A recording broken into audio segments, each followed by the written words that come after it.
placer estar aquí. Yo hablo un poco de español, pero creo que para mí es un poco más fácil hablo en inglés porque tengo términos técnicos y con los términos técnicos en inglés por un alemán es un poco más fácil. Vamos a hablar de AIOps, and now I'm switching to English. And I called my talk today the most overlooked field in AI. And we just heard it before from Eduardo. He was talking about AI agents. And if you look at the moment what is going on in the market, if you talk to people, if you talk to companies, everybody is, of course, talking about AI agents because it's one of the hottest topics. But there is more, right? There is more, and I really believe that the field of AIOps, I will introduce you to the field, is something which brings a lot of potential. And I also believe that very soon we will see a much stronger focus on this field, and I will also tell you why.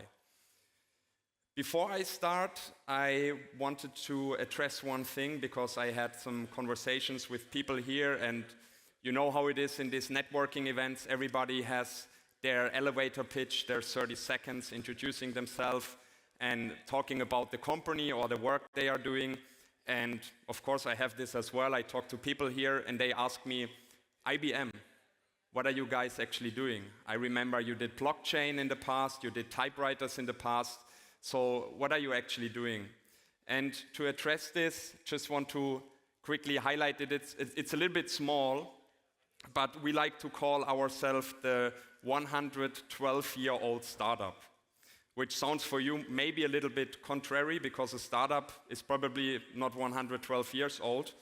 But what we want to address with this is basically what you see at the top left side, that we also had 5 transformations over the last 112 years within our company. Because we are working in technology, we are an innovation company, societies, countries, industries, they are changing on a constant basis. And if you work in innovation, you also need to adapt to the change. And if you are also partly responsible for creating change, you need to adapt as well. And if we look back, right, so we started actually with meat slicers and machines to cut cheese 112 years ago, nothing to do with computers or AI. And then you see our 5 transformations. We created the mainframe, which is, so to say, one of the first enterprise computers. We were quite responsible for big parts of developing computers, for software and hardware, of course. And then we were focusing more on services, software. We created one of the first enterprise AIs with Watson. And you can see on the right side, nowadays, our focus is hybrid cloud, which is basically complex IT systems, complex IT infrastructure, AI, which is the main focus for us at the moment for sure. This is also why I'm here talking to you. And then on the right side, you see as well quantum computing. We believe that quantum computing will become over the next 10, 15, 20 years another major trend. Like, for example, we see AI being a major trend today. We believe that quantum will be the future major trend, where we're also heavily investing in research, but also building those computers. That's it for IBM. I hope you had now some better understanding how we work. And we come now to AIOps, right? The field where I see a lot of potential and a lot of, not much hype at the moment, but I believe there will be a lot of hype in the future. And I would like to start with a short story because, you know, humans, we like stories. And stories, they stick. Numbers, definitions, technical terms, they don't stick, but a story will stick, so maybe you will remember my story. It's a story about, and it's a story which is quite popular in India, because I work with a lot of Indian people. It's actually from a Canadian author, but somehow it went quite popular in India. Not sure how it is in Spain. But the story is about an elephant and 3 blind people. And if you take 3 blind people and let them touch the elephant on different positions, so you let one guy touch the tail, you let the other guy touch the shoulders, and the third guy touch the nose, and after that you will ask those 3 guys, what was your perception of the elephant? You will hear 3 different stories, okay? And they will probably have nothing in common.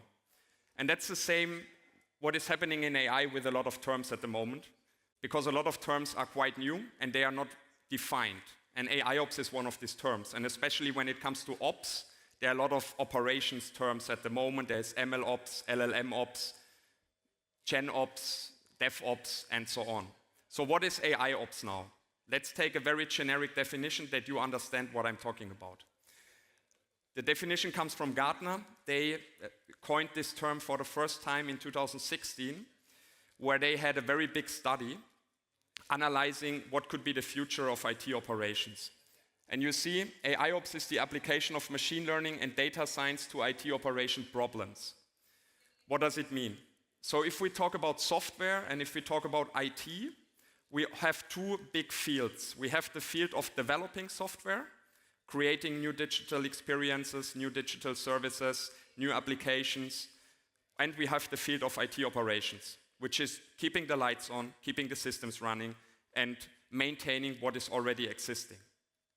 Now you will think, okay, this is about the part which is running, this is about the systems which are running.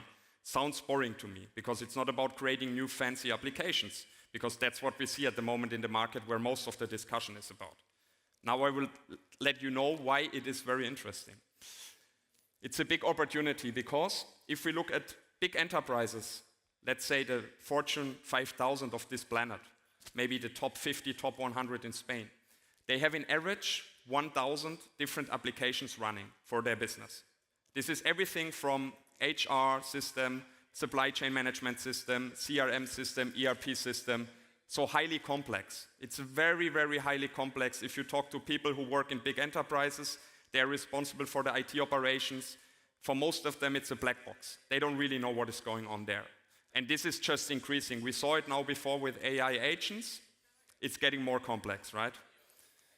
The second one, and this is even the part where I think the big opportunity is and why I believe there will be also a lot of future focus and future hype on, and it's a study from IDC, market research company, and they found out, they looked into the reporting from Fortune 500 companies, the 500 biggest companies of our planet, and they found out that 75 to 85% of the overall IT budget is just spent for IT operations. It's not spent for creating new applications, new user experiences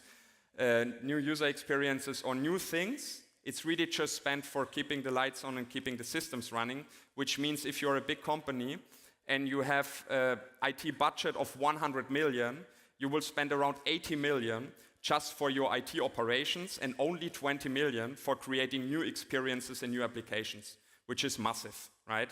And therefore, it is a very good starting point to look into this high IT budget spend of companies and try to automate and try to apply AI exactly there, which is not so much the focus at the moment, because if we talk about AI, it's just about creating something new. But we are not really looking into how can we apply this, for example, for what is already existing, right? And therefore, I see this as a major opportunity.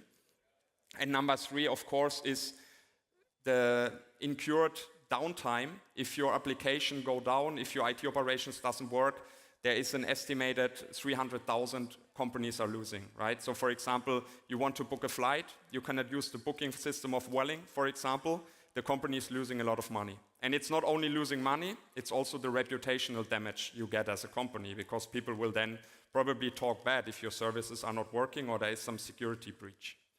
Okay, so what I want to highlight is the 75 to 85%, right? So it's a very, very big cost driver for a lot of companies. So what need organizations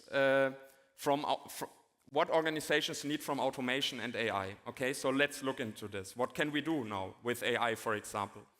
We can do, first of all, visibility. That's a big part. You saw that we have, in average, 1,000 applications running.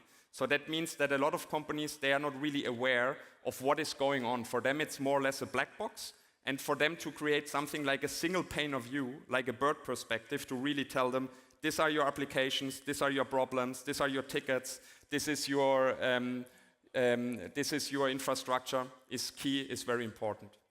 Number two, actionable insights. What you want to achieve and why you want to use AI is basically that you want to switch into a more proactive mode and not such a reactive mode anymore. So you want to estimate, you want to already know if you have a problem probably next Monday, or if there's a danger that there might be a problem on next Monday, that you are sitting in the driver's seat, right? And you don't need to react on problems which occur. And this is something where AI also can help us very nicely.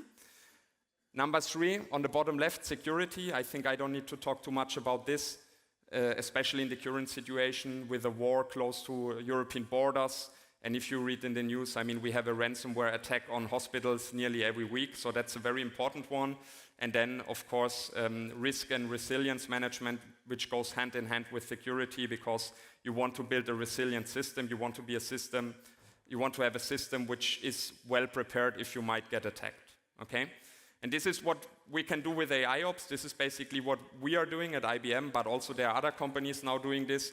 We build a platform, and we use a platform. I don't have the time to demo you the platform, but if you're interested, we can have a chat afterwards, where we pull in all of the different data sources you have in a company. So we plug in all of the monitoring tools, logging tools, service tools, etc., and we create something like a single pane of view. One platform, right, which we can just use to get a good understanding of what is really going on in my IT operations, and also then start, based on this platform, to automate certain use cases with the help of AI agents, with the help of, for example, Gen AI, and so on. To end this now, with a very important part, of course, so we use a lot of large language models, we use a lot of small language models, and one thing I'm seeing quite often, what is very important to mention here, is that you need to choose your right model for your use case and what you want to do. And you also need to do this based on the data you are using, right? So that sounds probably very, very simple, but it is one of the main roadblockers, right? So for example, you have different models where you have then a model which is good for coding, for example. You have a model which is good for creating, for example, text. You have a model which is good for creating pictures. So there's no one-fit-size approach, especially if you work in enterprise settings. And also, there are domain-specific models which are quite efficient. So for example, if you work in the financial industry, you want to use models which are fine-tuned for the financial industry, because as you can see, according to benchmarks and also to real-world examples from us, much more efficient and much more powerful. And also, very important to understand that with domain-specific models, you also have the possibility to save a lot of money, right? So this is a real example from chatbot sessions. And you see, for example, Granite model. This is like our IBM flagship model, where we applied it in comparison to, for example, GPT-4, much more efficient, okay? And having said that, coming to the end now, and we saw it before at Eduardo as well, so what we do at IBM is, of course, that we apply this, what I just presented to you, this approach in our own company, and we call ourselves Client Zero, because we start with us, we start at zero, and what you can see over the last 2 years, it's not only about AIOps, it's not only about the operations part, it's overall IBM. We were able to save 2 billion within the companies because we automated a lot of stuff. And you see it's about customer support, digital labor, HR transformation, and IT modernization, right? So it's very similar to actually what AWS did. Okay, that's it from my side. I hope it was interesting for you to learn more about the new field. And I'm pretty sure we will see much more news coverage and much more in the field of AIOps in the future. Thank you.